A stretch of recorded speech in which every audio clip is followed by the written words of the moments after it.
రాష్ట్రంలో నూతన విద్యా విధానాన్ని ప్రవేశపెట్టేందుకు ప్రభుత్వం ప్రణాళికలు రూపొందించనుంది.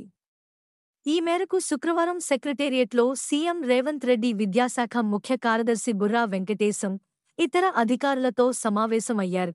ఈ సందర్భంగా సీఎం రేవంత్ మాట్లాడుతూ, ఇంటిగ్రేటెడ్ రెసిడెన్షియల్ స్కూళ్లకు ధీటుగా అన్ని జిల్లాల్లో సెమీ రెసిడెన్షియల్ స్కూళ్ల ఏర్పాటుకు ప్రతిపాదనలు రూపొందించాలని పేర్కొన్నారు.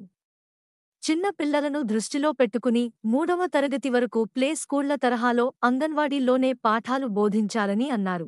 4 తరగతి నుంచి సెమీ రెసిడెన్షియల్ స్కూళ్లలో చదువుకునేలా విధివిధానాలను రూపొందించాలని అన్నారు. అంగన్వాడీల్లో ఇప్పుడున్న సిబ్బందికి మరో ఉపాధ్యాయుడిని నియమిస్తే సరిపోతుందని పేర్కొన్నారు.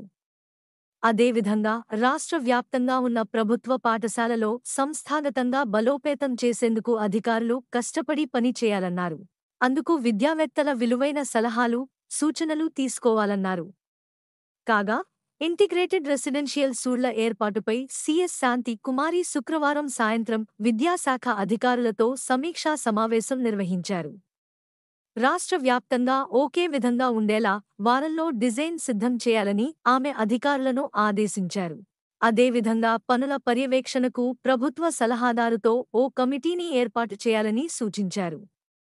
ఈ క్రమంలో రాష్ట్రంలో 49 గురుకులాలు నిర్మాణానికి ప్రతిపాదనలు సిద్ధంగా ఉన్నాయని అధికారులు సీఎస్కు తెలిపారు. మన ఛానల్కి సబ్స్క్రైబ్ చేసుకోండి, లైక్ చేయండి మరియు కామెంట్ చేయండి. మీ సపోర్ట్ మాకు చాలా ముఖ్యం. కొత్త వార్తలు మరియు అప్డేట్స్ కోసం బెల్ ఐకాన్ని నొక్కండి.